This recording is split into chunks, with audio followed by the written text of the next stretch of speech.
এটা খেলা রিভিশন হইতে পারে, এরপর সিদ্ধান্ত চূড়ান্ত সবাই জানে।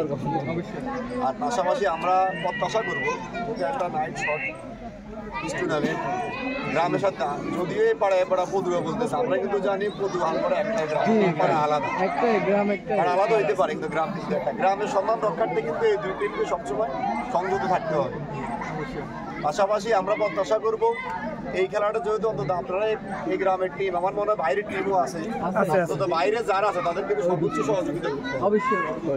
আমরা কিন্তু যদিও প্রোগ্রামটা লেট হয়েছে, আমরা কিন্তু একবার আসছি কিনা জানি না, আসলে আমাদের বিদ্যুৎ ছিল না। আমরা আরো একটা খেলা উদ্বোধন হয়েছে ফুটবল, এখানে আমাদের নাঙ্গল থানার পশ্চিম মহোদয় ছিল, আমরা গেস্ট রাখছি, এই জন্য ওইটা শেষ করে আমরা এখানে আসছি। এই জন্য আপনাদের লেট হয়েছে, আমরা আন্তরিকভাবে দুঃখিত। আর পাশাপাশি আমি এই রিকোয়েস্টটাই করবো, আম্পায়ারের সিদ্ধান্তটা আপনারা মানবেন। আমরা আজকে যদি হেরে যাই, আগামীতে প্রয়োজনে আমরা আবার চেষ্টা করবো। হারটাই কিন্তু শিক্ষা নেওয়া যায়, অনেক সময় হারটাই কিন্তু পরবর্তীতে জয়ের অন্যতম কারণ। আমি আশা ব্যক্ত করবো আমরা যদি এটা সফলতা শেষ করতে পারি, এই বলে আমার সে বক্তব্য শেষ করলাম। ভাই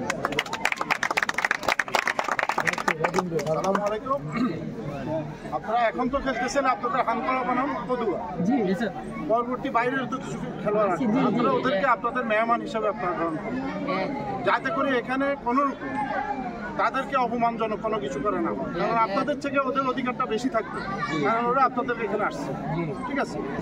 আর আপনাদের যে এখানে খেলার আয়োজক যারা কমিটি, তাদেরকে অনুরোধ করবো যে এই বল দিয়ে কোনো এখানে হবে না, বলগুলি আপনারা সাইড করেন এবং অন্য বলগুলো আর কি খেলার আলো বলগুলি থাকে ওইগুলি নিয়ে আসবেন।